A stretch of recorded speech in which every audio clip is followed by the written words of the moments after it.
Are you ready to create riches in your work and life? It's time for Shedding the Bitch Radio and TV, where you can discuss, debate, and get advice on how to discover and shed the bitches of fear, insecurity, self-doubt, and negativity, so you can realize your dreams and life purpose and create and accelerate the riches in life you deserve. So let's welcome your ball of fire host, Bernadette Bose. Good day, everyone, and welcome to Shedding the Bitch Radio. And yes, indeed, I am Bernadette Bose, and I'm really excited about this conversation. I'm actually curious about this conversation, because it's all about being schmaltzy. You wondering what that is? I am too, and I'm so interested in and excited to talk with our guest, who I will introduce in just a minute. But just some thank yous that have to go out to our new and ongoing listeners.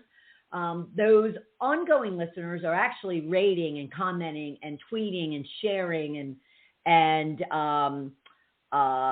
subscribing to Shedding the Bitch Radio and TV. And therefore, we have new listeners and viewers coming on a daily basis, which is very exciting, both on Shedding the Bitch TV on YouTube, as well as Shedding the Bitch Radio on any one of your podcast streaming services and or Facebook and Twitter. So keep rating, keep giving us suggestions on your top of mind topics that you'd like us to talk about, as well as the experts that we could be actually bringing to you. And then continue subscribing and reviewing and rating us.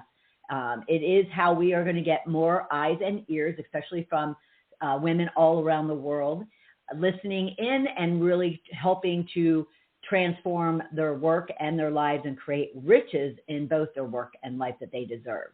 All right. I also need to thank our ongoing sponsor, North Georgia Tax Solutions.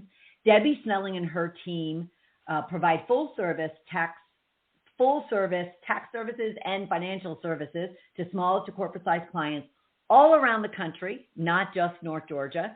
And she and her team are just gangbusters and will do a fabulous job for you, both personally and professionally. So please reach out to them at ngtaxsolutions.com. Tell Debbie I said hello, and like I said, she'll take fabulous care of you.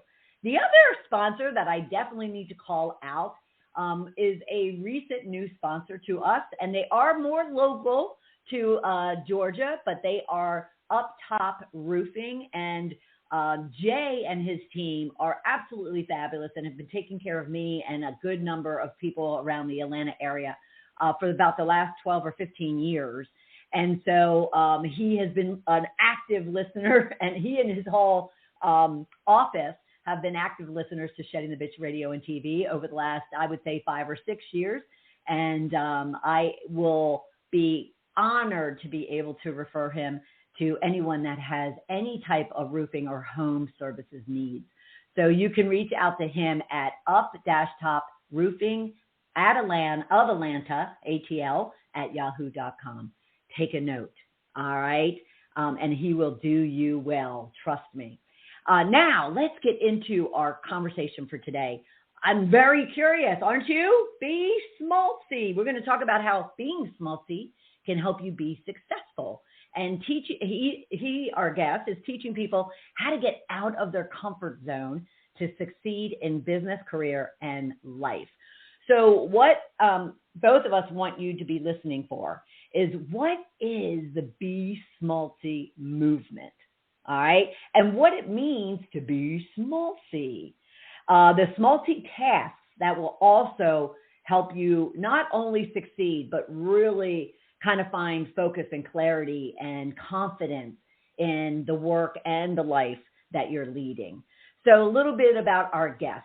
As the founder of the Be Schmaltzy movement, Tony Schmaltz inspires people to be schmaltzy in order to redefine themselves, stop people-pleasing, and unleash the success they desire. Tony began coaching people to success nearly 20 years ago. And in that time, he's learned from many leaders, mentors, and coaches.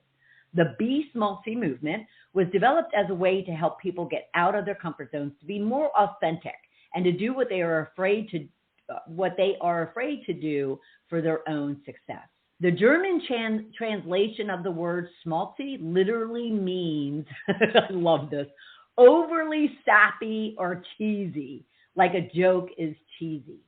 This is the principle behind Tony's coaching, to be schmaltzy or be cheesy, sappy. Since for many people, that means getting out of their comfort zone, which is where real growth occurs. Most people are shocked by Tony's Schmaltzy Tasks that he assigns them, which literally force them to be uncomfortable in a positive way. Tony partners the Schmaltzy Movement with his Schmaltzy Tasks and his mindset and marketing training to show people the success they are truly capable of. And he has a surprise offering just for our guests of Shedding the Bitch Radio. So welcome to the show. How are you, Tony? I'm wonderful, Bernadette. Thank you so much for having me on the show. Oh, you are absolutely welcome. And I'll tell you what, the minute I had this come across my desk, I was like, oh, I am so interested to find out what this is all about.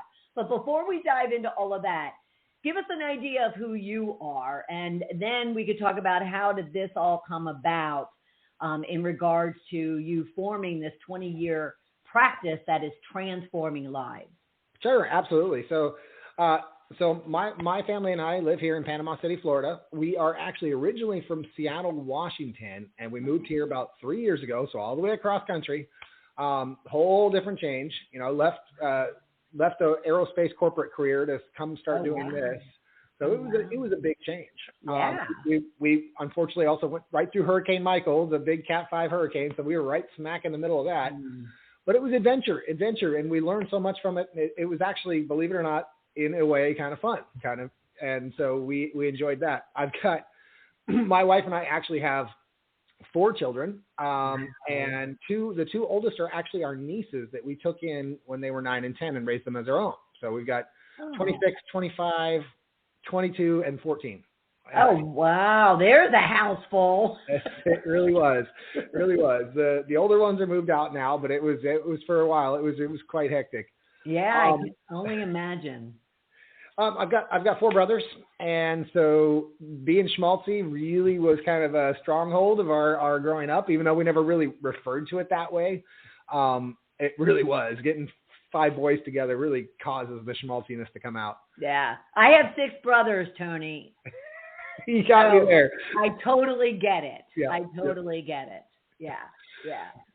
Well, that's really cool. But so you say that Schmaltzy wasn't a part of the ingredients of your family makeup. So how did it come about to where all of a sudden you were like, wow, there's this not only brand, but this movement that can help transform lives? So when I say that it wasn't a part of it, it really was. We just didn't recognize it necessarily as that. Yeah. At the time, it wasn't until years later.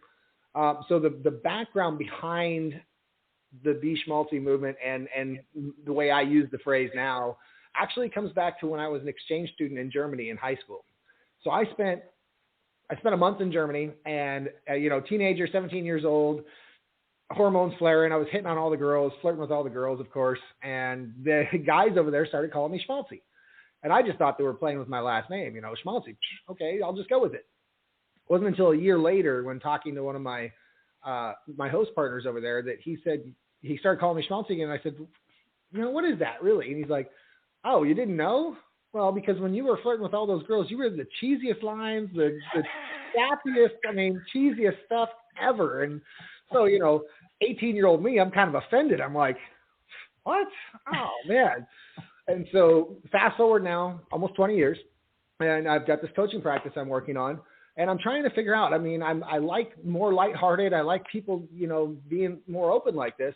And one night I just had a dream about that moment of him explaining that to me. I woke up, I'm like, that's it right there. That is my wife and I in a nutshell. My family, we are as schmaltzy as they come. And now we just need to own it and go with it. Right. And cheesy and sappy. That's right. Who doesn't want to be cheesy and sappy? Right. Oh, that is a great story. And now, how long ago was that? Oh, that was 24 years ago. Wow. And it's amazing how, like, it came in your sleep. It came in a dream. Yeah. And because many of us forget our dreams, or they don't hang on. And you know that it's for a bigger purpose when you do hang on to it and remember it. That is so cool. That is very cool. Okay, so beyond what you've already described about what it means to be Schmaltzy, what does it really mean? Like, what is the movement that you have been able to create around it? The movement is really, like you were describing earlier, it's really about getting people out of their comfort zones. Like you said, who doesn't want to be sappy or cheesy? Most people do. Most people have that side of them. They just don't let it out. Right. They sit there and they worry too much about what other people are going to think. And they're like, no, I couldn't do that. That person might think of me wrong, or they might judge me. Well, this is about getting you out of that comfort zone. Forget it. If that's who you want to be that person. Right. And so that's what the Be Schmaltzy movement's about. It's letting your inner cheese out. Let your sappiness out. And if that's not who you are, fine. It's about letting you out. Right. Don't let somebody else's opinion hold you back from being who you really want to be. Oh, but that's so hard, Tony. It's so hard not to get fed in from, the looks or the comments or whatever the case might be. So what do you tell people to really focus on and do so they don't care what anybody else thinks? Well, the first thing is we have to find out what they really want, who they really want to be. And so when I'm working with a client, that's where we start. Okay, what do you really want out of life? And who do you need to be to get there? And usually you end up with a list that's this long, and we end up focusing on a few things that really fit the individual. And then you mentioned it before, those Schmaltzy tasks. Those are not easy, but I start them a little easier and make them harder as they go along through the program. And by the end, I've got people thinking, wow, I can't believe I just did that. I'll give you an example. Okay, great. I'll give you the very beginning one that I always give everybody, and this is your freebie for all your listeners. This is, and every morning when you wake up, or every morning and evening when you're brushing your teeth, brush with your opposite hand. Whatever your primary hand is, you're always brushing with that. Brush with the opposite hand. And it seems kind of minor, but when you do it at first, you're like, oh man, this is harder than it sounds. And it's teaching your brain to do stuff that's harder to do. Like, okay, now my brain's starting to think, subconsciously starting to think I can do the more difficult stuff. Right. Now, as you move into a few weeks, I might have you go out and ask for something, go into a restaurant and ask for something that's completely a different genre than what they have. Like, go ask for pizza in a sushi restaurant, something that's completely harmless. And, I actually had a client who actually got pizza one day at a sushi restaurant. They actually ordered her pizza from somewhere else and had it brought in while her kids had sushi. I mean, oh, that's hysterical. So those things are, they're really cheesy, sappy, like we talked about, but they are forcing people out of their comfort zone. Sure. Yeah. Because when people are just kind of feeling like in a blanket all the time, just those little openings of that blanket are like, woo, rush of anxiety and stress and fear and insecurity and doubt of how is someone going to interpret this. Right. Yeah. What happens, though, is once you do these, then the adrenaline starts going. You're like, I want to do another one. Let's go. What's next? And so you carry that momentum into your business. And most of my clients are business owners, entrepreneurs, some career folks. But most of the entrepreneurs, they carry that momentum over into their business. And they're like, you know what? After pulling that off, it's not that hard to talk to those, 20 people or 30 people I need to talk to. So once you start breaking down that wall of the comfort, it just explodes from there. And by the end of our programs, or even some of those clients that have carried on longer than that, you look at them from the beginning where we record our calls to where they're at now. And you're like, did you go back and look at this? Did you see who you were back then and now who you are now? I'm like, this is night and day. Yeah. And is the whole premise, especially because you commented that you work with entrepreneurs predominantly, and as a result, they're probably focused, and a lot of anxiety comes up for entrepreneurs when it comes to selling. Mm-hmm. And therefore, these more social, personal little tasks that you're giving are, you're leading them to then recognizing that, well, if they were able to do those things, they should be able to then pick up the phone and be okay in talking to a business owner stranger. Is that the whole premise of it? 100%. 100, and not just that piece. I mean, that's a big piece of it because most people do struggle with the sales part of it. Right. However, just in general, there's tasks that people have for their business that they know. Most entrepreneurs know what they need to do. Mm-hmm. They're just afraid to do it, and they're just procrastinating it because they're like, oh, I really don't want to talk to that guy, or I don't want to invest over here or do this over here. And when you start breaking down, like you said, on a personal level, breaking down those comfort zones and those walls, it's much easier to like, okay, wait a minute. So I just asked for pizza in a sushi restaurant. Guess what? That's not as bad as asking this guy for a sale, you know? Right. And what have you found in your 23 years of experience? What have you found to be the reasons why they are afraid or they're apprehensive or they're avoiding or ignoring the work that needs to get done? What have you found to be the common denominators? The common denominator is the vision of who's the authority. You know, we look at our boss as being the authority. We look at our parents as being the authority. We look at the government as being the authority.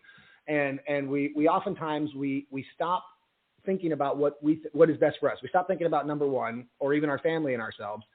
And we start thinking about, okay, well, if I do this, this person's going to be upset, whether it's the boss or parents or government.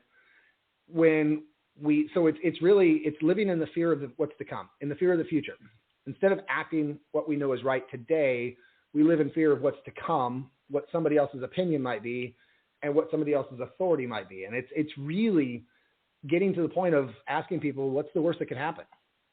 Well, I could get fired. Well, great. Could you find another job? Well yeah. What about your business? What's the worst that could happen if they could say no? Great. So you move on to the next one, right? We fear the worst, and even the worst is really not that bad. Right. So we take what's this big and make it this big. Right. And what have you found? Because again, since you've mentioned it again as well, about they're so worried about what other people are going to think. You know, what does it take them to get to the point where they're just like, you know what, I could give a crap. I'm going to do it for myself. I mean, I just don't care. Because that's where I've been for quite a while. But what do you see in your clients to get them to that point? So it is just being relentless. It really is. These things, these tasks that we're talking about, the Schmaltzy tasks and getting people uncomfortable, it is being relentless about that. They really do need to continuously force themselves to get out of their comfort zone. And it's all about a choice. It really is all about a choice. Right. And so there's some people that I've asked them what they do is they fill out a questionnaire for me before each session. Like here's what we did this week. Here's my tasks I did. Here's what I didn't do. And there's clients that I've actually said, no, we need to reschedule till next week because you didn't finish your Schmaltzy tasks. Go finish that, and then we'll come back next week. And then it's only once did anyone ever challenge me with that, and they tried not to do it 2 weeks in a row. And we said, well, and I said, this course is non-refundable. So if so they worked their way into it. And then like she was one of those that was super introverted, and by the end she was like, I can do whatever I want. She had customers flying out of her ears, and I was like, Angie, that is amazing. Like she's one of the ones I said, go back and look at yourself here, 6 months ago and now today. Oh, that's so, And was it your persistence, or was it also the fact that she got to a point of maybe being tired of being that introvert? She was tired of feeling as if, oh God, I deserve it, but yet I just can't seem to break through. Was it a culmination of things? Absolutely. I mean, everyone's got their own choice to make. And you really, as individuals, we have to make the choice we have to want to make the change, and we have to make that decision to change. Right. So, I mean, I can be relentless all I want, but it's really on you to make that choice and take that action. Right. Yeah, I love that. All right. So help us understand more about your Schmaltzy tasks. Are they predominantly, because you are working with entrepreneurs? Yes. So are they predominantly around their mindset? Are you finding that that's where the crux of the work is? Or, because you also mentioned that you do marketing training and some other things. So, or do they kind of cross over also into business tasks? So they're totally separate, actually. So the Schmaltzy tasks are literally all around getting out of your comfort zone on a personal level. Now, because we actually, when I work with clients, we develop an actual framework specific to their business or their career. So here's what you're going to do. Here's your action items to help move your business forward. And then here's also on top of that, your Schmaltzy Tasks for the week.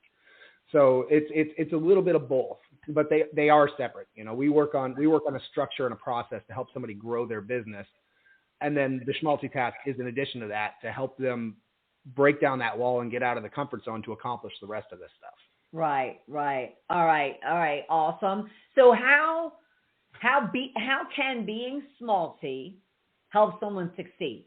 I mean, beyond the task, there's got to be a secret sauce, Tony. There's got to be a secret sauce. It's no secret, even though it is a secret. A lot of people like to call it a secret, but it's really no secret. It is about finding that person you want to be. And it's about defining what success really means to you. Because so many people, when you ask them, what does success mean to you? The first thing they go is to their bank account. They're like, oh, I want a bigger bank account. Well, is that really it? You know, it was Jim Rohn, motivational speaker Jim Rohn, that used to say, he's like, if somebody said, if I made more money, I'd be more happy. And he's like, well, if you make more money, it's only going to make you more of who you already are. If you're already miserable with your life, you're going to be more miserable with more money. If you're already lacking here or lacking there. So helping people define their success or determining what it really means to them. You know, we go through an exercise of where you're at in your personal life, your mindset, your spirituality, your physical state. Where do you want to be? And so my definition of success that I help with other people is having happiness in the important areas of your life. And whether that's relationship, financial, there's multiple areas we go through. So the secret sauce really is not so secret. It's making the choice. It's deciding you're going to be happy with what you have and then being happier when you have more. Right. But at the same time, you're not giving yourself enough credit here, Tony. At the same time, there's a lot of, coaches and consultants and folks out there, and there must be something that you're doing that helps someone open up, because those questions are common questions that a lot of people, suggest that you ask. Jim Rohn, would suggest that you ask yourself and to really dig deep and so forth and so on. And yet at the same time, there's a lot of people out there, a lot of entrepreneurs that haven't heed the call and haven't done the work. So is there something that you're bringing to the table in your own practice that really is helping them to successfully walk through your process and to, kind of achieve that success that they want? Well, so one of the first things that I do, and it usually takes 1 to 4 weeks along with some of the other stuff. One of the first things that I do with clients is help dig in. I really get into the psychology of it and try to find out who it is they really want to be, like we talked about. And a lot of people, they struggle to be sappy or cheesy. I get people up to dance. I'll take a client out to sing karaoke one night, even though they think they sound horrible. Guess what? They feel like singing. I'm going to get you up there and sing. I don't care how scared you are. You're getting up there. It's helping them find who they really want to be, because most people take their business and who they want to be and they try to mix them together. Or they try to keep them separate when they really should be mixed together. Right. They say, okay, well, I like to be fun and dance and everything over here, but that's not where I want my business to be. Well, why not? Maybe dance in some of your videos that you do for your business, or dance in front of a client, or crack jokes, whatever it is that makes you happy. That's who you want people to see. Yeah. And so that's where a lot of business coaches and success coaches, like you're talking about, they don't necessarily go there. Right. They talk about who your target market's going to be. Who are you going to market to? What's your product? Who's your product most served? They don't talk much about who you should be or who you need to be. And so I guess that's kind of it. I'm roundabout way. It's helping people find themselves. Yeah. No, I love that, because you're so right. Because I can tell you for decades, actually, I kept the two very separate. Who I was outside of work was very different than who I wanted to be the minute I walked in that door, even in my own practice 12 years ago. And so, yes, it's absolutely critical that, we're not seen as robots, that we have to recognize that our home life affects what we're doing at work and vice versa. Right. And I never thought, I love pickleball. I never thought I should do something with pickleball in my, I'm kidding. Why not? Why not, right? Why not? Maybe the next show you have, you bring on a pickleball champion and play him on the air. I could do that. Just saying. I could do that. I think that's all. See, his secret sauce is appearing, people. And that's how it. he brings it out in you is appearing. And so is this also leading into what it really means? Because you talk about that people need to find the real them, like the real you. Is that kind of leading that way to kind of just let your hair down and be who you are, at work as much as you are in your social life, because people want you, they don't want some artificial mask? Right. And that's what the Schmaltzy movement and my coaching is all about. It's about, like you said, letting your hair down. And it doesn't matter if you have your own business or you're still working for somebody else. I assure you, having been a manager for 20 years in the aerospace world, that I would much rather have you show up as who you are than who you think I want you to be, because then I get to know you as a person and I can help guide you the right way. And that's really what it is. It's being who you are. Let your hair down. And if you want to be goofy and sappy, be goofy and sappy. Don't hold it back because you're worried about what other people are going to think. Yeah. Yeah. It is a beautiful, I had mentioned that I kind of have worked my way to the point where I really don't care what anybody thinks. And I don't. The name of your show kind of says that a little bit. Well, yes, it does. Yes, it does.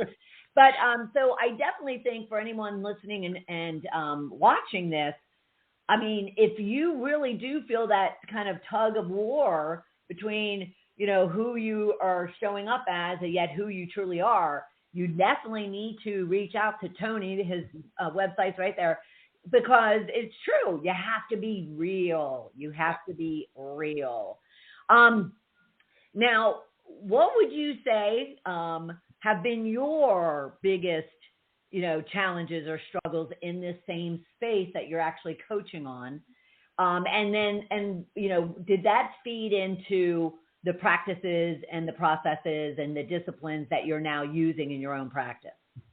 Yeah, so I was the same way. I was a worst kind of people pleaser. I was the yes man. I was always telling everybody what they wanted to hear, bosses, family, friends, whatever. I was the poster child for what I'm teaching now, or for who I'm helping now, and it was brutal. It wasn't until we moved here to Florida. So I did this on the side while working a corporate job, and then moved to Florida for a job. A job moved my family and I here to Florida. Oh, okay. And it was within the first 3 months of being at that employer where I was like, what in the world did I get myself into? This is where I thought I could never be myself again. So I even though I was a people pleaser back in Seattle, I got here and it was even worse. It was like, oh my goodness, now I can't even be who I thought I was before. And so because I had started doing some of my coaching and I'd been a leader for so long, I found my own coach. I hired a coach. I was like, you know what? I need something to change. So I hired my own coach, and I've had this man. This man has been my coach ever since, along with a couple others. And he dug in deep into my head and found out where my limiting beliefs and my fears and my anxieties were coming from. And it was almost like a light bulb. It took, don't get me wrong, it took multiple conversations, but finally it just went, and I'm like, why do I give a rat's patoot what these people are thinking? It's like, what in the world was I doing for all these years and years? Right. And, I mean, I had some conversations with people that were probably not so pleasant on their side, but I needed to let them know this is how you guys have really treated me over these years, and I don't care anymore, Right. Yeah. And how would you describe, just to kind of really put the nail in it, how would you describe your emotions, what you were feeling when you started what I call shedding, when you started shedding all that care and you just didn't care anymore? Well, and that's what actually led to the Schmaltzy movement and the Schmaltzy Tasks and how I actually ran my practice. The more and more I let go of some of these thoughts and the limiting beliefs and people in my life that had caused those, the more and more happy I was, the more goofy I was, the more I let my inner Schmaltz out, and so I was just enjoying life and having fun again. And I mean, not just the things that I would say were my hobbies that, I love fishing, I love outdoors, I love sports, but it was more than that because those were always my escapes. I wasn't necessarily enjoying the rest of life. And now it's like, I'm enjoying everything. And that's where I help get clients to. It's not just about enjoying what your hobbies or the things that you do for enjoyment. It's enjoying everything that's happening around you. Right. And what would you say was the reaction or response from those closest to you, but also those in your outer circle? How did they respond to the new Tony, the Schmaltzy Tony? So the people that I talk to, there's a couple in particular, and because they'll probably listen to this later, I'll keep their names quiet. But but there was a couple that actually had affected me for probably 30 plus years. And so those two individuals took it real hard because they are oblivious to this is what the effect they had on me for all those years. And I told them flat out, I don't blame you. You don't think you didn't do anything on purpose or intentionally. This is just the effect it had on me. Well, they got pretty offended, and it took some time for us to mend that relationship and get it back to a reasonable state. Now, the outer circle, there was a few of them where like, it's about effing time, Tony. Where have you been all these years? Come on. It's like we've been waiting a long time for you to bust out of this thing. Come on. Yeah. No, it's so true. It is absolutely so true. And yes, and there's some, at least in my experience, that I just had to let go. That, there was there was no repairing. Right. And that's okay, right? Is that what you would tell your clients? Is that's okay? Absolutely. Absolutely. If somebody's toxic in your life in any way, shape, or form or negative, and you've tried and it doesn't work, it's best that you don't spend time with those people. It really is. And I don't necessarily tell them that flat out. I draw it out of them. Well, how's this person really make you feel? Well, they make me feel like crap. Well, then why are you hanging out with this person? Well, because I've known them for so many years. Does that change the way they make you feel? No. How do you feel when you're not around them? Well, much better. So maybe have you thought about spending less time with them? And you lead them down the path because you can flat out say it, then you're the a-hole that's telling them what to do. Yeah. But so many times that is a big part of it. Somebody who's got a quote unquote best friend, but there's always the Debbie Downer or the, somebody who's always dragging you down with them. It's like, hey, you know what? Maybe it's time for a new best friend. No offense to them. You've known each other for many years, but you're trying to grow here. Right. And what's interesting is, have you found that sometimes it's other people that you have to let go, but at the same time, it could be you that other people should be letting go because you're not in that space. Have you found that? When I first started this, yes. I look back at, that was one thing I did. I evaluated a bunch of my relationships, and there was people that were more positive than me in the life. And I'm like, wow, why did you hang on for so long? Fortunately, those are some of the ones that are probably the closest now because they were the positive people, and they tried to bring that to me and bring me along to that. So they were the ones who I kept around afterwards. Fortunately, they hadn't given up on me, whereas they probably should have. Right. Well, yeah, but other people, they see that little hole, that opening, and they just wait and just hope. Family members especially. Yeah, I know. They just, your 5 brothers. Yep. Yeah. Okay, so obviously, what percentage would you say of your practice is mindset versus the business strategy tactics? What, if you were to put a number to it? I would say it's probably a good 50-50 split. So okay. I've got a new program that's getting ready to launch at the end of November. It's a 12-week program that's primarily group coaching, bringing the group together, and it's going to be 2 weeks of mindset versus 2 weeks of marketing and business strategies. So each month. Yeah, so it's pretty much going to alternate every week. It's going to be one's mindset, one's business and marketing, one's mindset, one's business and marketing. Awesome. And they very much play into each other. So the mindset piece is going to play into the following week's business tasks and so on down the road. Right. And this is one that I've taken several pieces of things that have worked for various clients and myself and then put them into one program. So this is a new program. It's going to be interesting to see how it works. And awesome. And who is your ideal client? And this is specific to entrepreneurs and mostly entrepreneurs that feel like they're stuck, trying to get to the next level. Like they have a side gig and they want it to be full time, but they can't get it past a certain point, or or they've got it full time, but they're barely making ends meet, and they really want to get to the next level. In fact, the name of the program is called Entrepreneur Hero. So it's about being the hero entrepreneur that you know you can be and that you've visualized being for however long you have. Right. That's awesome. Any particular industry, any particular size of company, any particular specific? I nope, because I've helped people in multi-million-dollar companies down to people who are barely, like I said, barely making ends meet. It's really this particular program I'm leaving wide open for that reason. I just want to see who has the biggest impact. This is more. It's not only helpful, but it's also very much data collection to see what worked for some, what didn't work for others. And because of that, the fee is actually less than I would normally charge, because I'm just trying to get it out there and see who it helps and where I can finite it in the future. Right. It's like a beta, but it's not. It's a beta, but it's not, because you've been doing it for 23 years after all. Right. So it's not really. All right. So if you were to be sitting across the table from someone, and we know what your first questions are, as far as who are you, who do you want to be, what would you say is the next big chunk of a challenge that that someone needs to work on to be schmaltzy?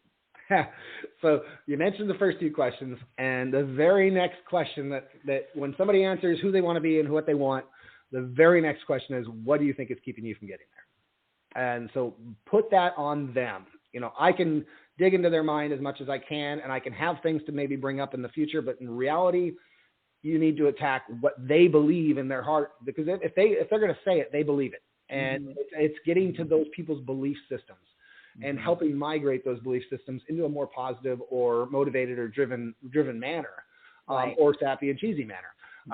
And so if somebody says, hey, what do you think is keeping you from getting there? Well, I really think I'm just scared to do what I need to do. Well, great. Then let's take a look at your fears and what we can do to overcome those fears.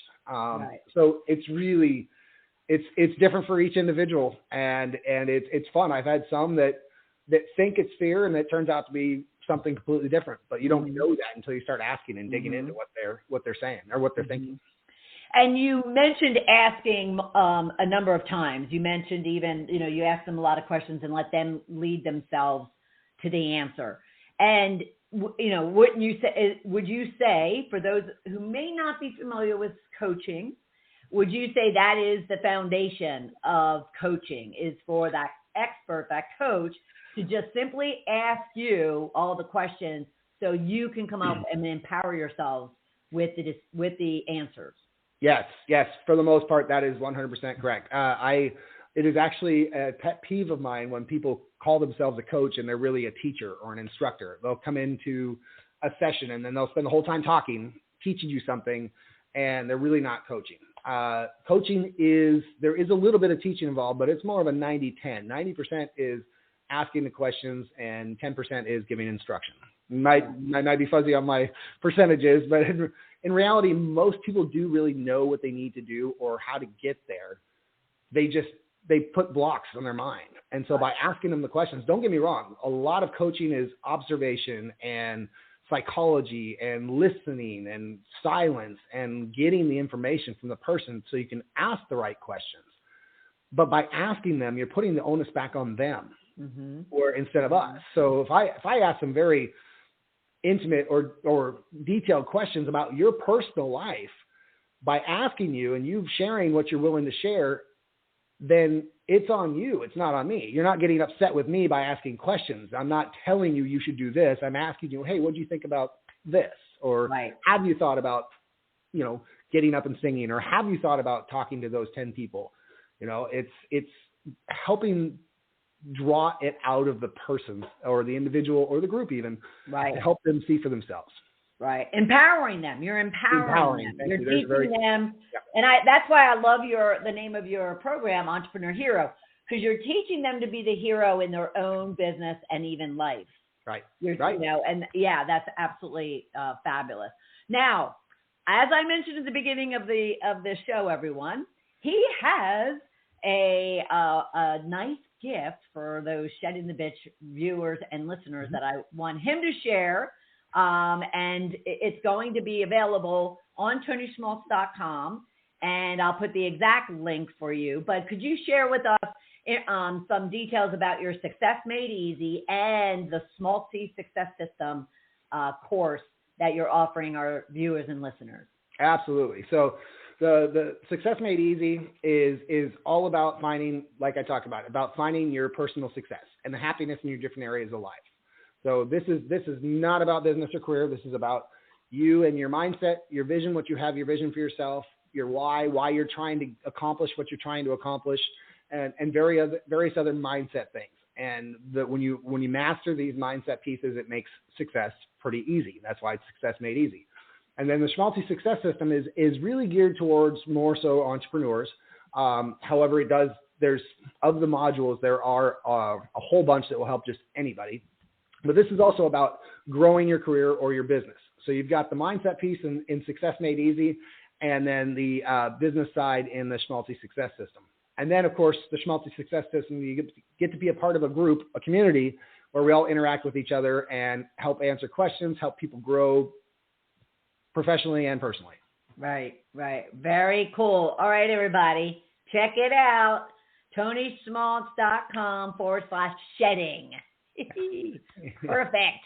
And definitely, especially if it can give you in any way, shape, or form, just a little opening for you to start working on yourself, which will then complement what you're doing in your business.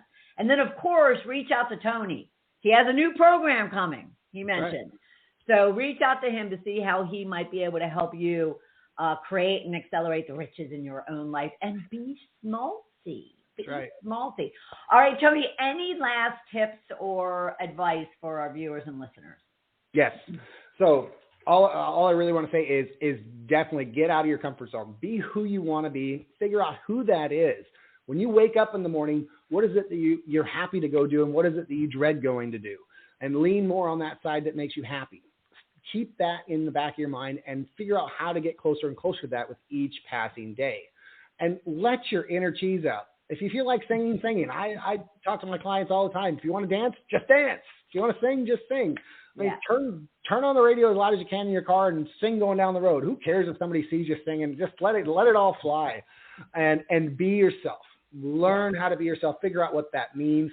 Who you really want to be. Be that person. And of course, never forget to be Schmaltzy.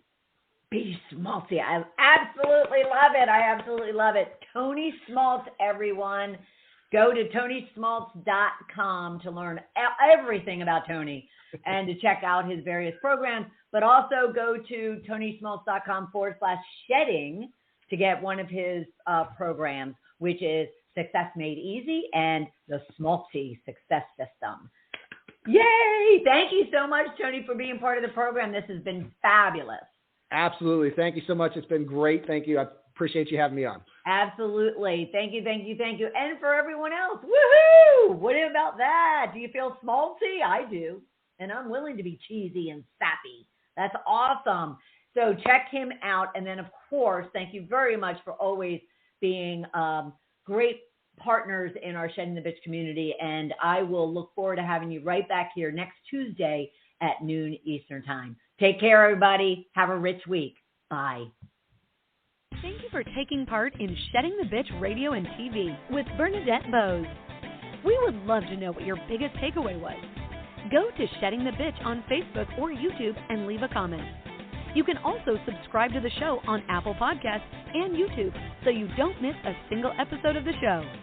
And with your input, we can help other powerhouse women just like you find the show and decide if it's right for them. Learn more about Bernadette at balloffirecoaching.com. See you next week.